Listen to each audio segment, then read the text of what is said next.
Hello प्यारे बच्चों, कैसे हैं आप सभी। चलिए इस वीडियो में हम समझेंगे कक्षा 8 की वर्कशीट नंबर है 30, जो कि 17 नवंबर 2021 की वर्कशीट है और आज का विषय है बच्चों हिंदी। और आज हम पढ़ने वाले हैं हमारी हिंदी का पाठ जहां पहिया है। तो चलिए इस वर्कशीट को हम शुरू करते हैं। पुडुकोट्टई यानी कि तमिलनाडु साइकिल चलाना एक सामाजिक आंदोलन है। कुछ अजीब सी बात है ना, लेकिन चौंकाने की बात है।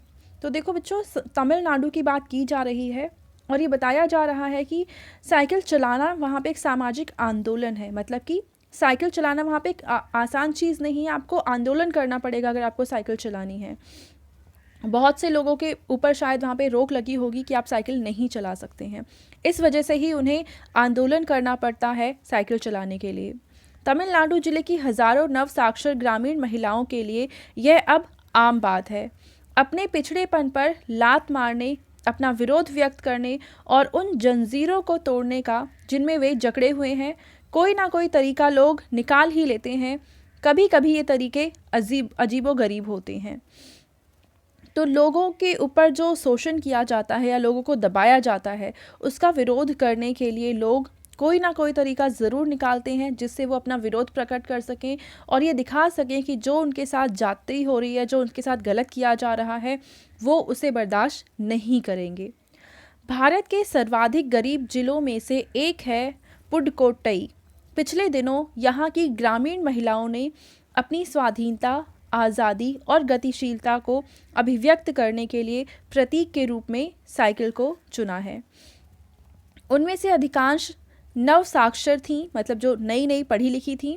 अगर हम 10 वर्ष से कम उम्र की लड़कियों को अलग कर दें तो इसका अर्थ यह होगा कि यहाँ ग्रामीण महिलाओं के 1/4 हिस्से ने साइकिल चलाना सीख लिया है और इन महिलाओं में से 70,000 से भी अधिक महिलाओं ने प्रदर्शन एवं प्रतियोगिता जैसे सार्वजनिक कार्यक्रमों में बड़े गर्व के साथ अपने नए कौशल का प्रदर्शन किया और अभी भी उनमें साइकिल चलाने की इच्छा जारी है। वहाँ इसके लिए कई प्रशिक्षण शिविर चल रहे हैं, यानी ट्रेनिंग सेंटर्स भी बनाए गए हैं जहाँ पर जाकर ये लोग साइकिल चलाना सीख सकते हैं।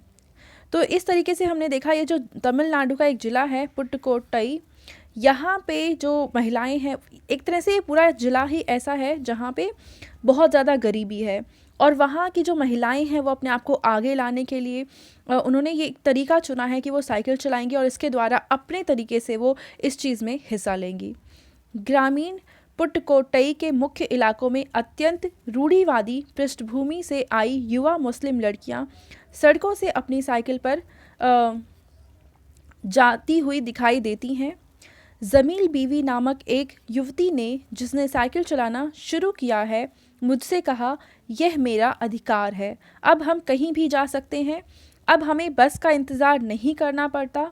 मुझे पता है कि जब मैंने साइकिल चलाना शुरू किया तो लोग फफ्तियाँ कसते थे, लेकिन मैंने उस पर कोई ध्यान नहीं दिया।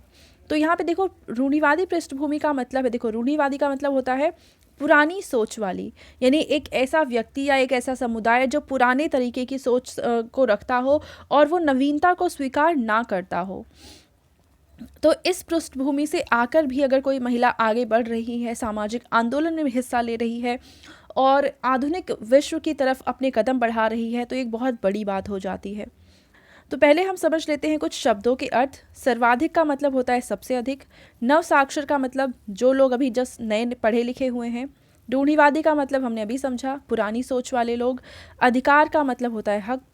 फप्तियाँ का मतलब होता है चुभने वाली बात कहना, यानी किसी को ऐसी बातें कहना जो बुरी लगती हैं।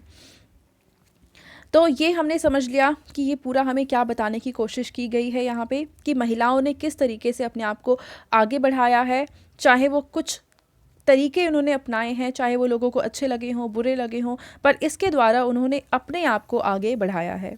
अब यहाँ पे हमें कुछ प्रश्न दे रखे हैं। गद्यांश को पढ़कर निम्नलिखित प्रश्नों के उत्तर लिखिए। पहला प्रश्न है, आपके विचार से सामाजिक आंदोलन किसे कहते हैं? चलिए इसका उत्तर लिखते हैं। तो बच्चों, पहले प्रश्न का उत्तर आप लिखेंगे कि जब कोई व्यक्ति अपनी स्वाधीनता, आज़ादी और गतिशीलता को अभिव्यक्त करने के लिए एक साथ आकर आंदोलन करता है तो उसे सामाजिक आंदोलन कहते हैं। चलिए दूसरा प्रश्न देखते हैं। इसमें हमसे पूछा है, उन जंजीरों को तोड़ने का जिनमें वे जकड़े हुए हैं कोई ना कोई तरीका लोग निकाल ही लेते हैं। आपके विचार से लेखक जंजीरों द्वारा किन समस्याओं की ओर इशारा कर रहे हैं? चलिए इसका उत्तर देखते हैं। तो इसका उत्तर आप लिखेंगे कि यहाँ पर जंजीरों द्वारा लेखक सामाजिक असमानता, भेदभाव आदि समस्याओं की तरफ इशारा कर रहे हैं। चलिए तीसरा प्रश्न देखते हैं। पुडकोट्टई स्थान का वर्णन पाठ में क्यों किया गया है? तो हमें ये बताना है कि इस पाठ में सिर्फ इसी स्थान का ही वर्णन क्यों किया गया है। तो इसका आप उत्तर लिखेंगे कि पुडकोट्टई स्थान का प्रयोग पाठ में इसलिए किया गया क्योंकि वह भारत का सबसे गरीब जिला है और महिलाओं के साथ हो रहे वहाँ भेदभाव का वर्णन है। ठीक है बच्चों, चलिए देखिए चौथा प्रश्न है कि साइकिल चलाने से जमील बीवी और पुडकोट्टई की महिलाओं को आज़ादी का अनुभव क्यों होता होगा? तो इसका आंसर आप लिखेंगे क्योंकि साइकिल की मदद से वह कहीं भी जा सकती हैं और उन्हें बस का इंतज़ार नहीं करना पड़ता है। तो पहले क्या था कि बस कब जा रही है, कहाँ जा रही है, उसके हिसाब से बहुत सारी बंदिशें उन पर लग जाती थीं। और या ऐसा भी हो सकता है कि कुछ लोग उनके साथ घर वाले जाएं तभी उन्हें जाने की इजाज़त होगी, पर अब क्योंकि वो साइकिल चलाना सीख गई हैं तो अपनी मर्ज़ी से वो जहाँ चाहती हैं वहाँ जा सकती हैं। उसके बाद गतिविधि में हमें कह रखा है कि साइकिल चलाने के क्या क्या फ़ायदे हो सकते हैं, उनकी सूची बनाइए। तो आप लिखेंगे कि साइकिल चलाने से कई फ़ायदे हैं, जैसे कि यह हमारे स्वास्थ्य का अच्छा ख्याल रखती है और हमें तनाव से मुक्त रखती है। और ऐसे बहुत सारे फ़ायदे हो सकते हैं कि हमारी फिज़िकली, मेंटली हर तरीके से स्वस्थ रखने में साइकिल चलाना हमारे लिए काफ़ी ज़्यादा फ़ायदेमंद होता है। ठीक है बच्चों, तो ये थी आज की हमारी हिंदी की वर्कशीट एंड आई होप आप सभी को ये वर्कशीट बहुत अच्छे से समझ में आई होगी। एंड अगर आपको वीडियो पसंद आई है तो इसको ज़रूर लाइक करें, अपने फ्रेंड्स के साथ भी शेयर करें और इस चैनल को सब्सक्राइब करें। Thank you.